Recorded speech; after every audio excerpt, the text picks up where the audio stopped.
अहमदाबाद के plane crash की आग में 241 लोग झुलसे, लेकिन समूचा हिंदुस्तान डरा हुआ है। यह सिर्फ एक विमान दुर्घटना नहीं थी, यह देश की रगों में उतरता डर था। एक ऐसा डर जो हमें हर एयर टिकट के साथ अब मिलेगा।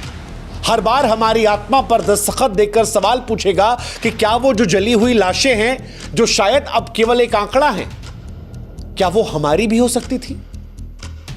क्या वो परिवार जो जलकर राख हो गया वो हमारा या हमारे अपनों का हो सकता था? और यह ख्याल समूचे हिंदुस्तान को डरा रहा है। इस डर से भारत को बाहर आने में वक्त लगेगा, क्योंकि यह डर हर उस इंसान का है जिसने कभी भी प्लेन में सफर किया है या सफर करने की प्लानिंग कर रहा था। क्योंकि अहमदाबाद से लंदन जाने वाली फ्लाइट में जो कुछ हुआ वो सिर्फ एक विमान में आग लगना नहीं था। यह आग हर भरोसे में लगी थी, हर उस मां के सपने में लगी थी जो अपने बच्चे से कहती है कि जा बेटा आराम से पहुंच जाना। हर उस पिता की उम्मीद में लगी थी जो एयरपोर्ट पर खड़ा हाथ हिलाकर ये कहता है और सोचता है कि बस कुछ ही घंटों में मेरा बच्चा पहुंच जाएगा, वहां पहुंचकर फोन करेगा। अब वो सीट नंबर सिर्फ जले हुए टुकड़े हैं। वो बेल्ट जो सुरक्षा का संकेत दे रही थी वो जलकर शरीर के साथ मिलकर राख हो चुकी है। वो प्लेन जो उड़ना था वो जलते हुए आसमान में चीखते हुए गिरा और डर पैदा कर गया। और ये डर अब हमें डरा रहा है।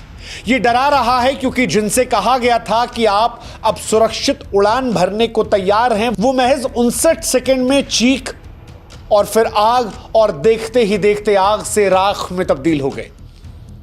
जो वीडियो सोशल मीडिया पर आए वो तस्वीर नहीं है, वो खौफ हैं। वो पिघली हुई खिड़कियां, वो काले धुएं में लिपटी हुई लाशें। जो कुछ हमने उस घटना के बाद देखा वो इतना ज्यादा भयावह है कि देखने से आंखें भी इंकार कर दे रही हैं। यकीन नहीं आ रहा कि कोई फोन पकड़े गुड बाय इंडिया कह रहा था और उसके आखिरी शब्द हो गए। किसी की मुस्कुराती हुई सेल्फी उसकी मौत की तस्वीर बन गई। किसी ने अपने परिवार को जो वीडियो भेजा था वो वीडियो शायद उसके याद में जिंदगी भर उसका परिवार दिखेगा। वो गुजरात के पूर्व मुख्यमंत्री जो अपने पत्नी और बेटी से मिलने पहुंचे थे, अब उनकी पत्नी और बेटी यादों में रह जाएगी। वो 21 साल की खुशबू जो अपने पति से मिलने जा रही थी, अब वो सिर्फ तस्वीरों का हिस्सा रह जाएगी। अनगिनत कहानियां हैं। किसी की जेब से जली हुई चूड़ी मिल रही है, किसी के पास एक अधजली तस्वीर है। शव ऐसे हैं कि उन्हें पहचानना मुमकिन नहीं है, मानो मौत ने रिश्ते से पहचान भी चुरा ली है। अब डीएनए टेस्ट के जरिए पता लगा कौन सी लाश किसकी है। और इसीलिए हम कह रहे हैं कि यह सिर्फ एक विमान दुर्घटना नहीं थी, ये हमारे देश की रगों में उतरता हुआ डर था। वो डर जो अब शायद हमें सुकून से सोने नहीं देगा। हम जब सफर करने जाएंगे तब हमें डराएगा। जब कोई हमें कहेगा हैव अ सेफ जर्नी, तो वो हमें परेशान करेगा। एक ही झटकों में कैसे सैकड़ों जिंदगियां आंकड़ा बन गई, अब ये डराने वाला है। और भारत की ये भयावह तस्वीर हम और आप जल्दी नहीं भूल पाएंगे। एक झटके में सैकड़ों जिंदगियां खत्म हो गई। ये डर हर पल हम में जिंदा रहेगा। 12 जून 2025 अहमदाबाद का आसमान एक ऐसी त्रासदी का गवाह बना है जिसने 140 करोड़ भारतीयों को डराया। एयर इंडिया की उड़ान जो लंदन की ओर उड़ान भरने को तैयार थी, वो 59 सेकंड में आग का गोला बनकर जमीन पर बिखर गई। जो फ्लाइट में थे वो लाशों में तब्दील हो गए, और जहां पर ये फ्लाइट गिरी वहां पर भी लोग घायल हुए और टुकड़ों में तब्दील हो गए। अब मलबे में जिंदगियां दबी हैं और यह मंजर सिर्फ आंखों के सामने नहीं बल्कि रूह में भी उतर गया है। 169 भारतीय, 53 ब्रिटिश, 7 पुर्तगाली, 1 कनाडाई और 11 बच्चे, साथ में 2 नवजात सपनों, उम्मीदों और अपनों से मिलने की चाह में प्लेन में चढ़े थे। लेकिन किसे पता था कि उनका यह सफर आखिरी सफर हो जाएगा। वो हंसी, वो सेल्फी, वो सब कुछ राख में बदल गया। और ये डर अब इतना ज्यादा गहरा है कि जिन्होंने भी इन तस्वीरों को देखा है, अब उनकी आंखों में वो डर समा गया है। जिन परिवारों के साथ ये हुआ है उनकी आंखें आंसुओं से थमने का नाम नहीं ले रही हैं। और इसीलिए हम कह रहे हैं कि इस डर से निकलने में अब सदियां लग जाएंगी। अहमदाबाद का सरदार वल्लभ भाई पटेल हवाई अड्डा हर रोज की तरह चहल पहल से था।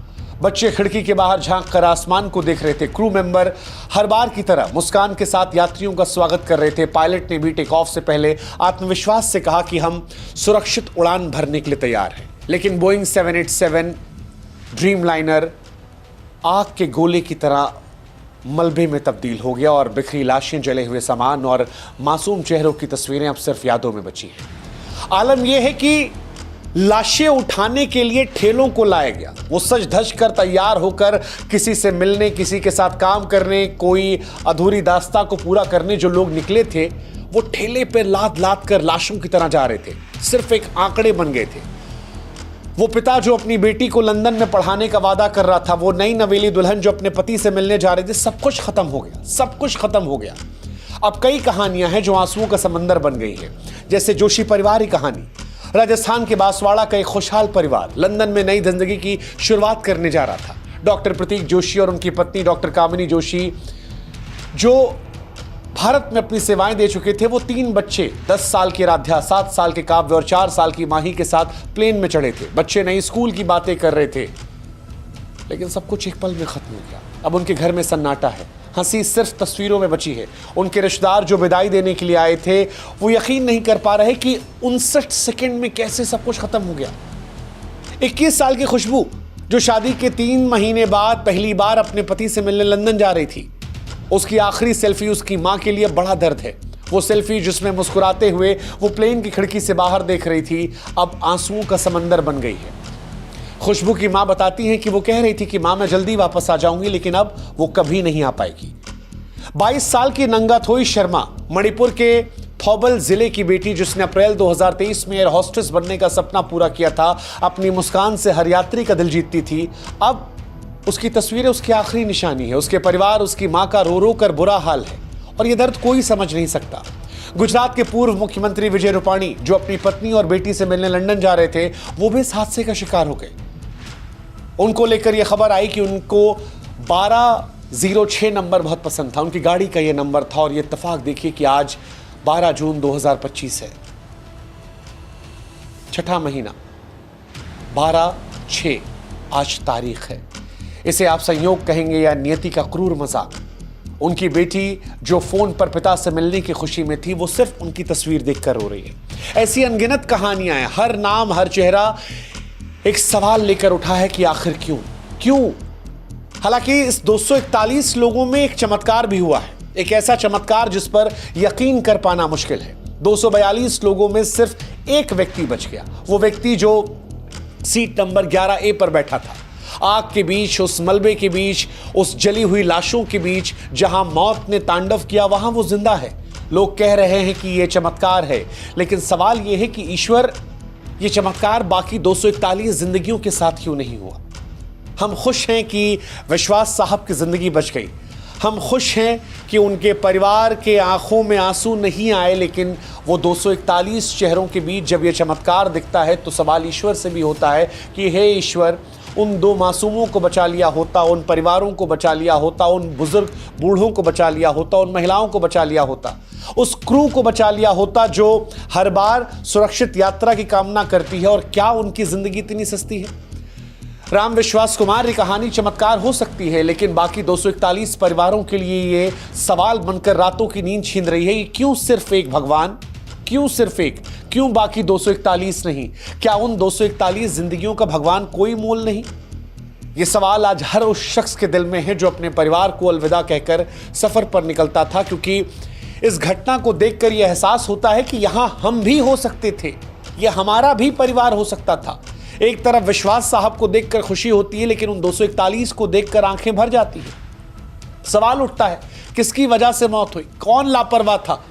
किस पर जिम्मेदारी दे? उड़ान भरते विमान क्यों गिर गया? एक्सपर्ट से बात करने पर पता चलता है कि पहली नजर में यह शायद ह्यूमन एरर हो सकता है। एक हेलीकॉप्टर जगह पर खड़े खड़े उड़ जाता है, लेकिन जहाज को एक फॉरवर्ड स्पीड चाहिए होती है और रनवे पर दौड़ना होता है। कुछ एक्सपर्ट्स कह रहे हैं कि शायद रनवे का पूरा इस्तेमाल नहीं हुआ, जिस वजह से जहाज को जरूरी फॉरवर्ड स्पीड नहीं मिली और वो टेक ऑफ नहीं कर पाया। 59 सेकंड में खत्म हो गया। पायलट ने हालांकि टेक ऑफ के तुरंत बाद आपातकालीन संदेश भेजा था, लेकिन कोई जवाब नहीं मिला। इससे कुछ लोग मानते हैं कि गंभीर समस्या थी। हालांकि 787 बोइंग जहाज जो है ये पहले क्रैश नहीं हुआ।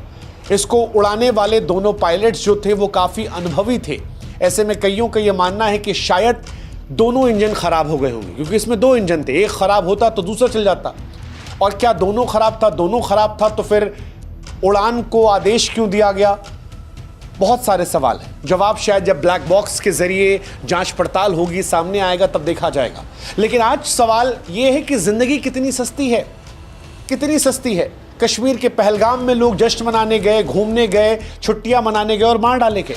और यहां पर भी देखिए, कोई अपनी पत्नी से मिलने जा रहा था, कोई पति से मिलने जा रहा था, कोई नौकरी करने जा रहा था, कोई बच्चे सुनहरे भविष्य का सपना लेकर दूर देश पहुंच रहे थे, कुछ ऐसे थे जो भारत घूमने आए थे और गुड बाय इंडिया कहकर निकले थे। और ये सब अब इस दुनिया में नहीं है। जिंदगी कितनी सस्ती हो जाती है। 241 लोगों की मौत हो गई और इस मौत के साथ 140 करोड़ भारतीयों के मन में डर पैदा हो गया। हर सफर अब डर का सबब बनेगा। विमान जिस बिल्डिंग से टकराया, वहां अहमदाबाद के सिविल अस्पताल के 50 से 60 डॉक्टर थे, वो खाना खा रहे थे। खबर है कि बहुत सारे इसमें घायल हैं। खबर आती है कि 6 शव यहां भी मिले हैं।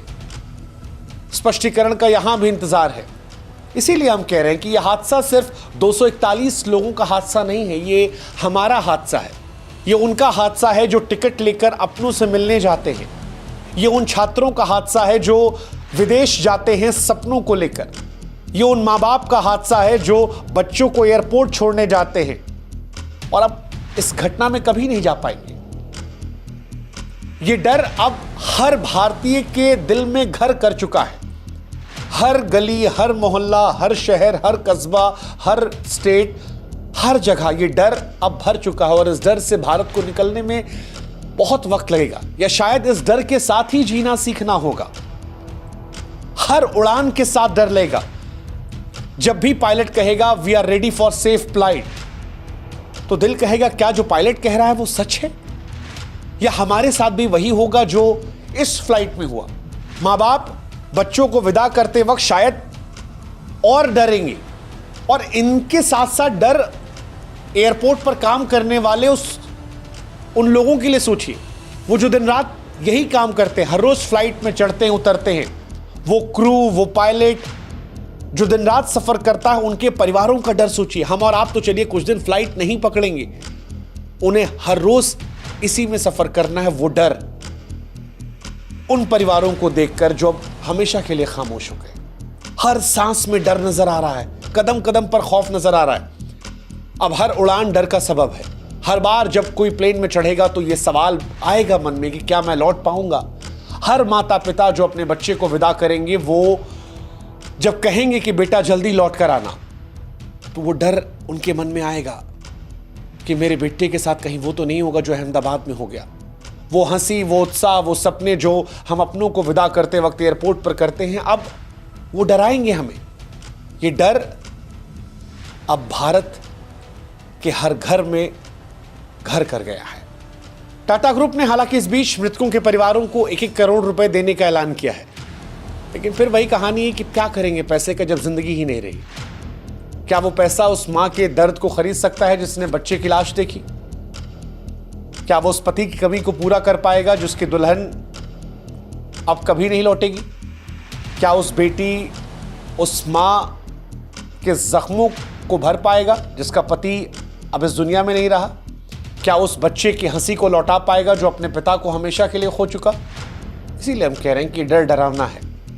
हालांकि भारत का इतिहास हादसों से भरा रहा है। 1996 का चरखी दादरी, 349 जिंदगियां एक गलती में खत्म हो गई थी। और इस बार 2025 का अहमदाबाद, हर बार वही सवाल, वही जवाब, पायलट की गलती, तकनीकी खराबी, सिस्टम की नाकामी, साजिशों की बात होगी। कुछ आ जाएंगे कहेंगे ये सुनियोजित साजिश है, लेकिन सच यही है कि हमारी जिंदगियां दांव पर होती हैं। हर बार हम अपनों खोते हैं और हर बार ये डर और गहरा हो जाता है और इस बार ये डर परेशान करेगा।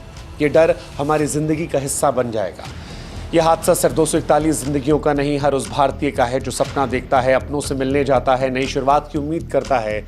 हर उड़ान में, हर सफ़र में, हर अलविदा में वो डर साथ चलेगा। हर परिवार, हर शख्स उस खौफ को जिएगा जो अहमदाबाद की सुबह ने उसे दिया। वो चीखें, वो आंसू, वो राख, ये सब हमारे साथ हैं। हर सांस में, हर धड़कन में, हर सपने में। और इस डर से निकलने में भारत को अब लंबा वक्त लगेगा, लंबा वक्त, क्योंकि ये सिर्फ एक हादसा नहीं था, ये डर हमारे वजूद का हिस्सा बन गया है। ऐसा लगता है कि यात्रा करना जुआ बन गया है। कभी ट्रेन में मौत, कभी सड़क हादसे और अब फ्लाइट में मौत।